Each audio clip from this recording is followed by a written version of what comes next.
Olá pessoal, estamos de volta para mais uma edição do nosso podcast Visão Hospitalar. Hoje recebemos aqui o Dr. Índio da Costa, uma liderança que durante muitos anos prestou serviços para a política, que hoje tem uma atuação reconhecida na área jurídica. Seja muito bem-vindo, Dr. Índio.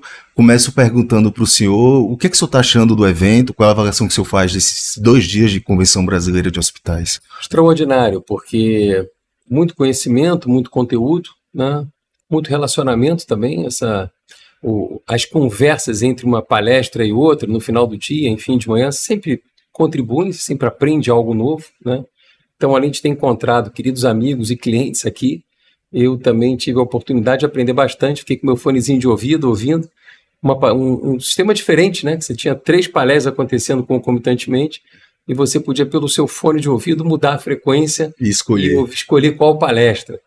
Então, foi muito interessante, inovador para mim, nunca tinha visto.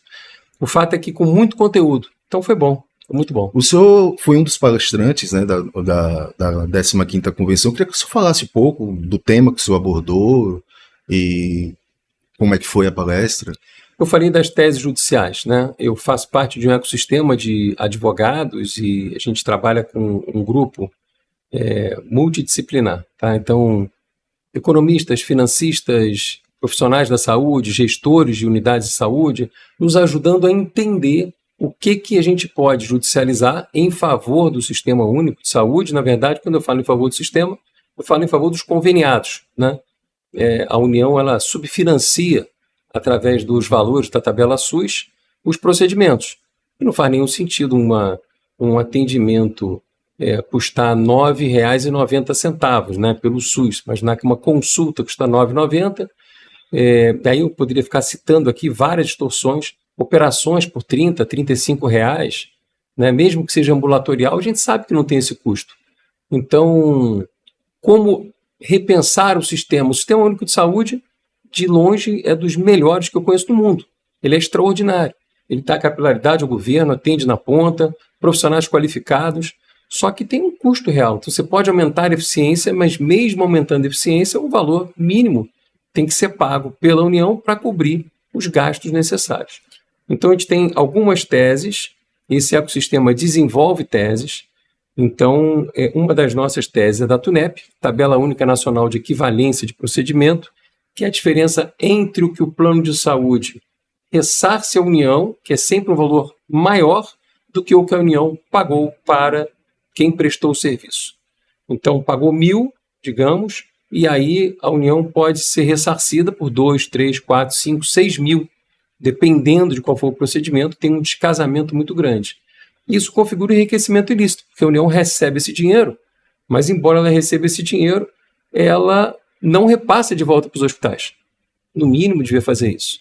E a nossa ação, ela vai além, ela não trata do valor que a União não repassou de volta, ela caracteriza se a União ela está recebendo um valor a maior e ela não devolve esse valor, tem esse dinheiro, digamos assim, que está na União que ela deveria devolver, mas também quer dizer que ela está reconhecendo a tabela. Sim. Se ela recebe por aquela tabela, ela reconhece. Então, a ação judicial é na direção de que se você reconhece essa tabela, você tem que pagar por ela. Na ausência dessa tabela, tem o IVR, que é o Índice de Valoração do Ressarcimento, que aumenta em 50% a mais o valor dos procedimentos a título de ressarcimento dos operadores de saúde, das operadoras de saúde, para a União, quando, obviamente, alguém que foi atendido tinha plano de saúde. Então, é acionado e paga a União.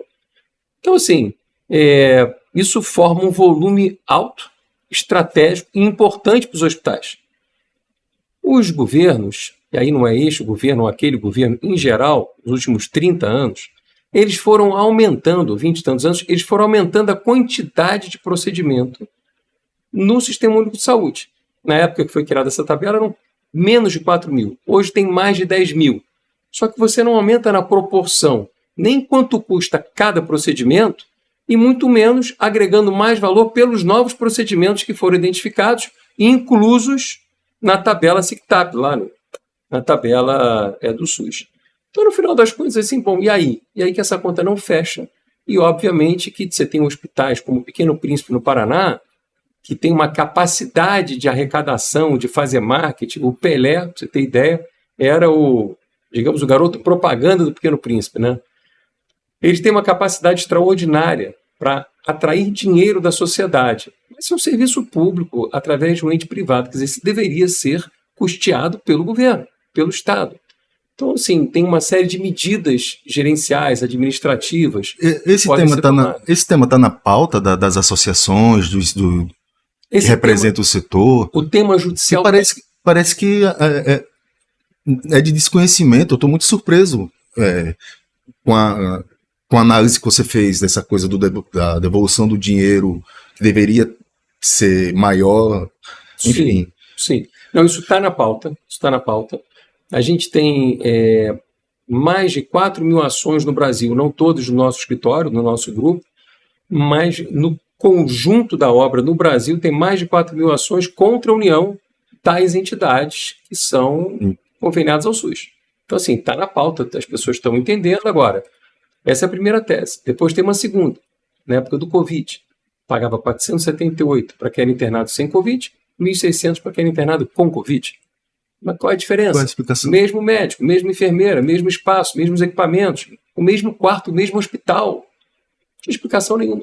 Basicamente, a União precisava internar, então ela botou esse valor de R$ 1.600, que ainda é insuficiente. Tá? E 2 anos depois, ela abaixou os 1.600 de quem era internado com Covid para 600 e elevou de 478 para 600 que era internado sem Covid. Pronto. Então, em teoria, ela atrapalha essa ação que está em andamento. Na teoria não, na prática ela atrapalha. Então, desenvolveu uma terceira tese, que ela salva essa aqui e aumenta muito mais ainda os valores das UTIs no Brasil e das unidades de cuidado intermediário das UCIs. Tá? Essa nova ação a gente ainda não entrou com ela, ainda tem 252 hospitais que já nos contrataram, só serve para quem tem UTI, não adianta, ou UCI, né? Não é para clínicas, não serve, não é para hospitais que não têm unidade de tratamento intensivo ou unidade de cuidado intermediário, mas também é uma outra boa notícia para o setor de saúde. A gente tem um conjunto, tem uma fábrica, digamos assim, de teses, o governo erra muito e a gente busca compensar os erros do governo por via judicial. Por isso que eu não voto para a política, porque por aqui, pelo judiciário, eu acho que eu estou fazendo muito mais bem ao Brasil do que votando como parlamentar. Essa pauta é interessante porque no setor privado existe uma reclamação muito parecida com a relação entre os hospitais e as operadoras. Por quê? Qual é a explicação dos hospitais? Toda vez que as operadoras aumentam a remuneração, o preço da carteira, né? O hospital não recebe também esse aumento. Então, assim, ela consegue aumentar os valores assistência do plano, mas os valores que são repassados para os hospitais ficam mesmo. Então, todo ano as operadoras vão registrando ganho expressivo e os hospitais continuam na mesma. E a reclamação é que não existe um interlocutor. Esse não é o papel da ANS, não é? Mas deveria. Deveria, exatamente. Vamos falar do Congresso, doutor Índio? O que o senhor está achando do Congresso? Vários temas discutidos, 40 horas de conteúdo, e muito espaço também para se discutir temas ligados à judicialização. Qual o cenário da judicialização hoje no Brasil, na área da saúde? Olha, está se correndo um risco muito grande, e eu acabei de fazer um alerta aqui ao pessoal da CMP, da FBH, as federações, associações também. O que está acontecendo? O Senado ele criou e apresentou uma PEC, que é uma proposta de emenda à Constituição. Ela levou um tempão até ser aprovada e ir para a Câmara. A Câmara ficou parada um tempão. E aí agora, repentinamente, na semana retrasada, enfim, há pouco tempo atrás, essa PEC foi aprovada na Câmara e inicialmente trataria apenas da previdência dos municípios. Estava tratando de questão municipal. De repente deixou de tratar de questão municipal, incluíram o Estado, incluíram a União e extraíram do texto a correção das ações judiciais contra a União baseada na Selic. Na hora que tem essa exclusão da palavra Selic, você tirou o fator de correção das ações judiciais, que hoje ela cresce no juros, são 15% ao ano nesse momento, 14,95%, e a princípio vai voltar, quer dizer, pelo texto da lei, isso vai para o Supremo discutir. Se o Supremo quiser, ele baixa para IPCA, se quiser baixa para poupança, se quiser ele tira índice de correção, pode ser qualquer coisa. Então assim, eu trouxe aqui nessa minha palestra aqui hoje, um alerta para o setor de saúde, é o seguinte, ou o setor se mobiliza, ou os bilhões e bilhões de reais que os hospitais têm ao longo dos próximos 20, 30 anos a receber, vão diminuir muito, ou vão ser enxugados.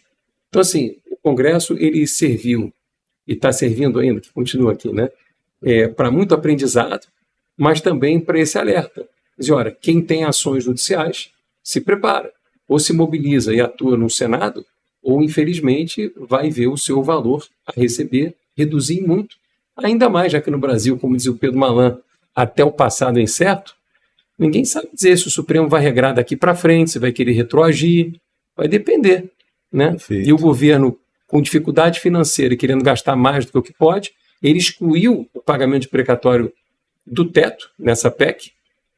Nesse ano, no ano que vem, ele vai voltando para o teto 10% ao ano. Então, daqui a 10 anos, volta ao teto.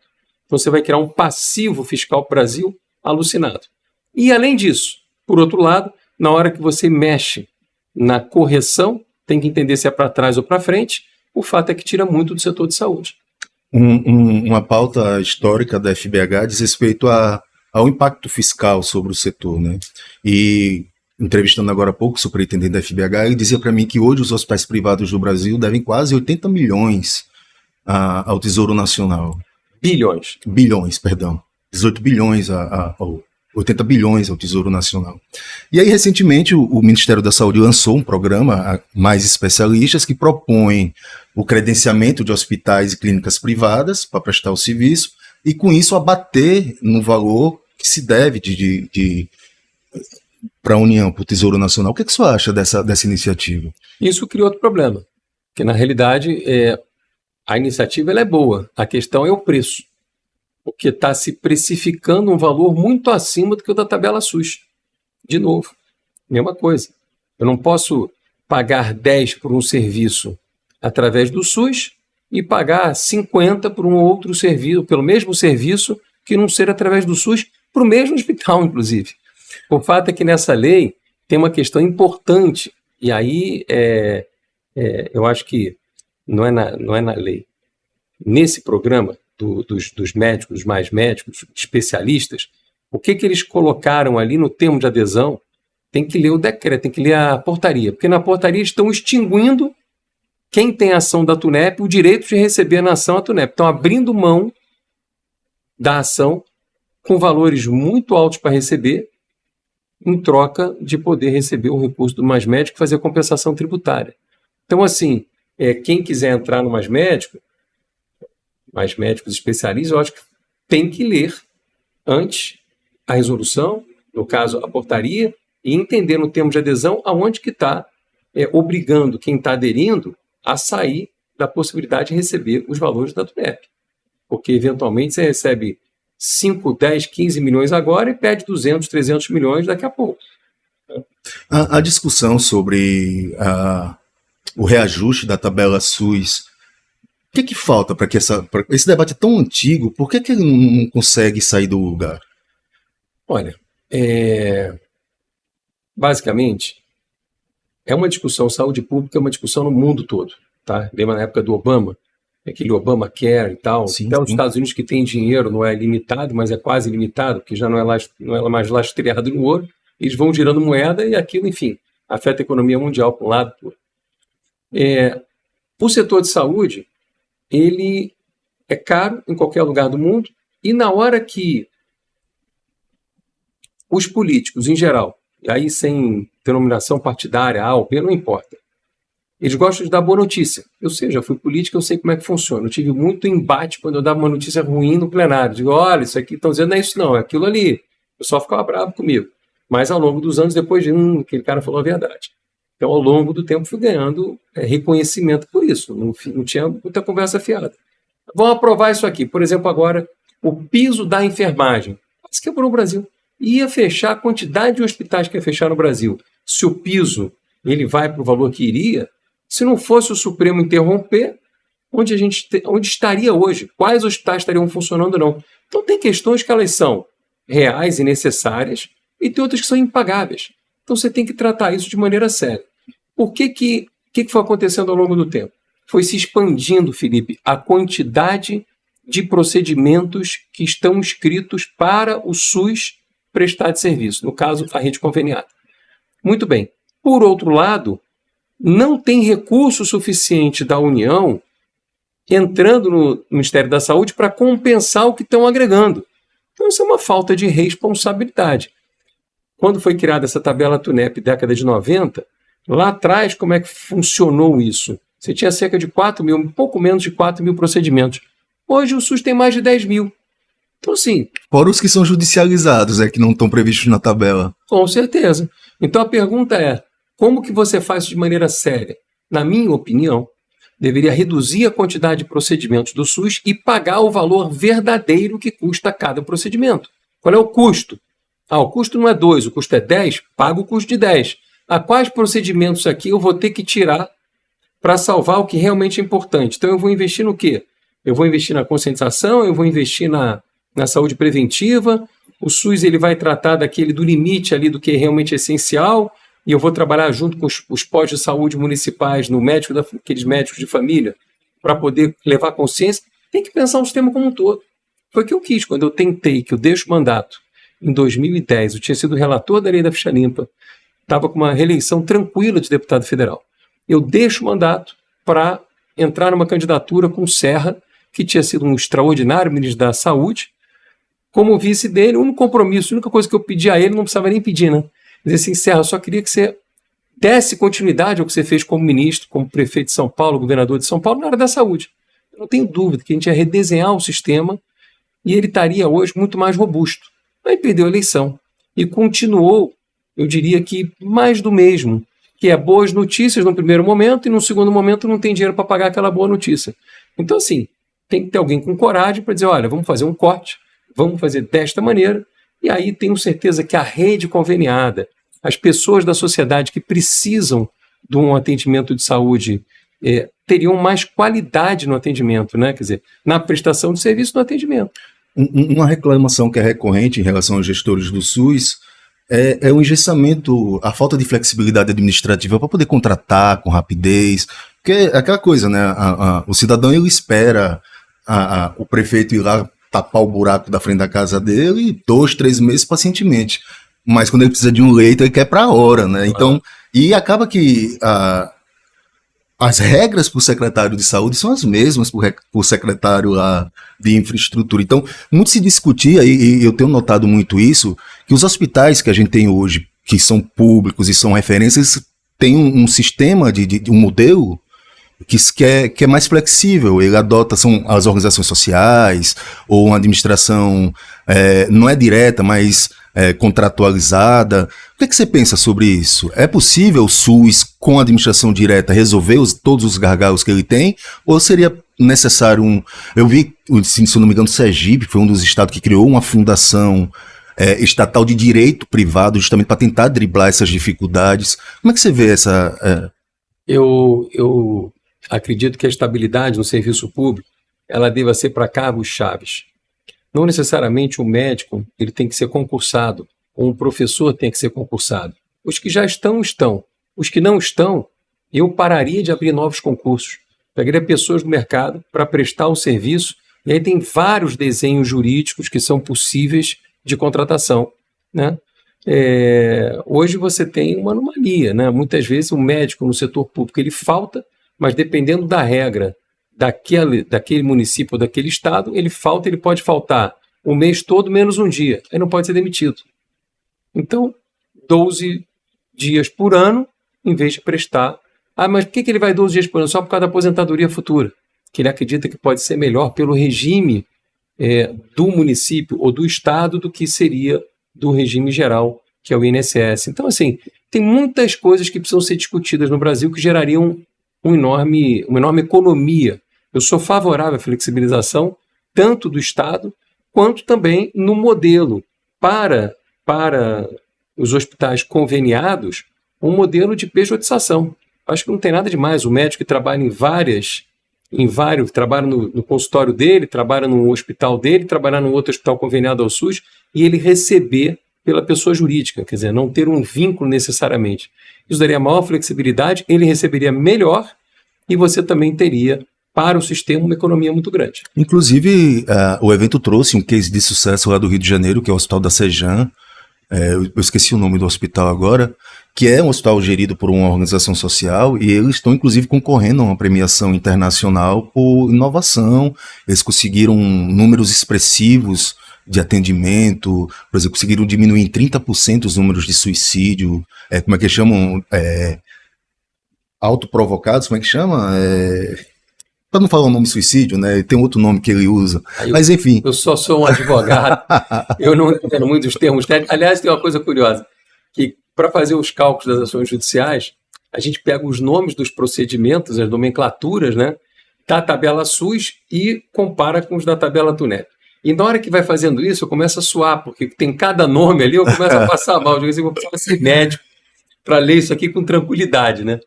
Mas, enfim. Mas você trouxe um tema que é muito pertinente, eu acho que está na pauta prioritária, eu acho que do setor, e é muito bom trazer o tema para um público tão qualificado. Aqui a gente tinha quase 1.500 congressistas, a grande maioria gestores hospitalares, lideranças institucionais.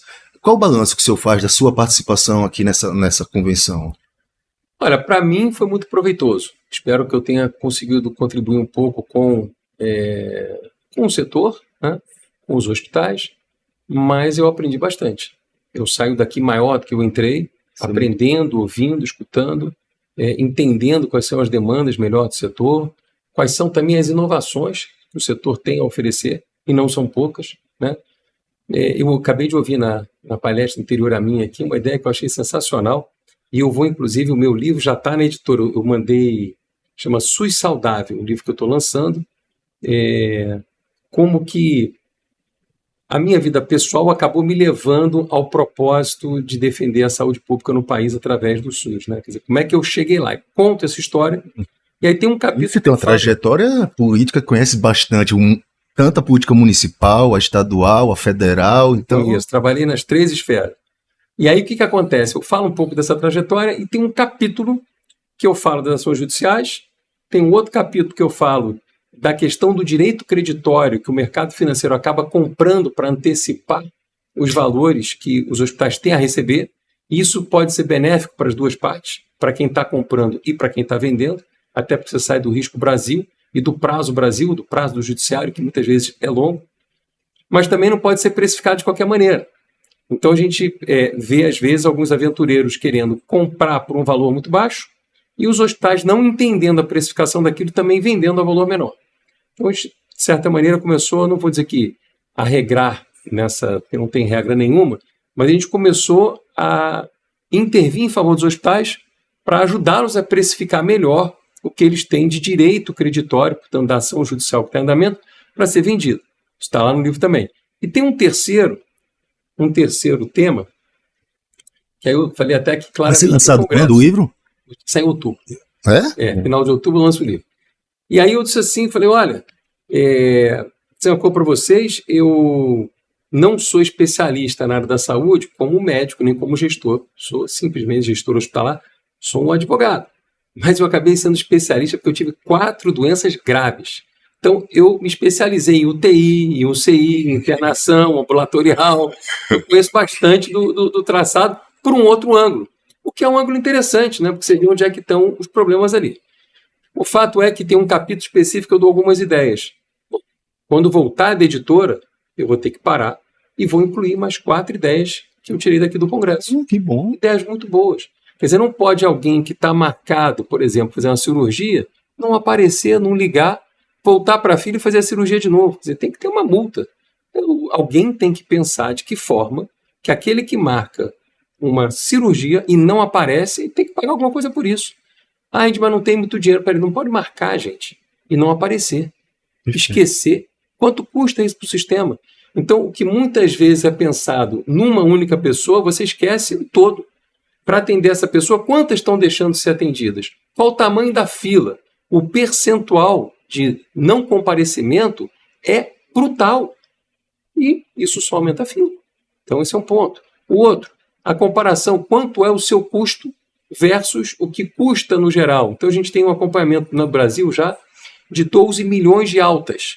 Né? Quanto custou? Quanto tempo ficou? Por quê? Como é que foi feito? Esse comparativo.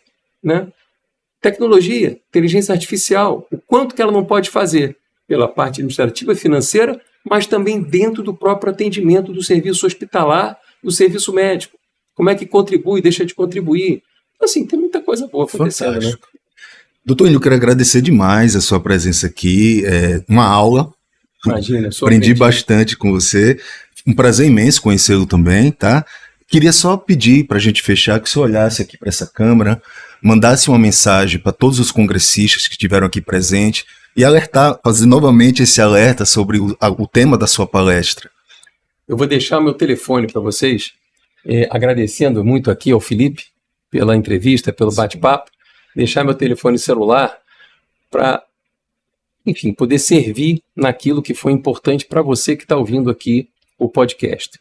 Seja entender uma ação judicial sua que esteja em andamento, seja entender as novas teses que existem no mercado, para você, enfim, se quiser entrar com ação judicial, poder entrar, como é que funciona isso, deixa de funcionar, para que você saiba, se quiser entrar na luta para evitar essa votação lá no Senado, que vai reprecificar e reduzir bastante o valor que os hospitais têm a receber das ações judiciais contra a União, como é que você pode se mobilizar, enfim. Eu me lembro que quando foi aprovada a lei da ficha limpa, eu fui relator da lei, todo mundo dizia, tinha aposta no Congresso que a gente não ia aprovar. E foi aprovada por conta da sociedade brasileira que se mobilizou e a gente fez diferença. Né? Então, como dizia um amigo meu, é conversando que a gente se entende. Eu, embora moro em São Paulo, minha sede do escritório é em São Paulo, e meu telefone é do Rio de Janeiro, eu sou carioca, então vou te dar o meu telefone, ele é 021 999 49 0055. 999 49 0055 e eu fico à sua disposição. A gente vai legendar. Obrigado, Felipe. Eu que te agradeço, foi ótimo. Muito obrigado, doutor. Fechou?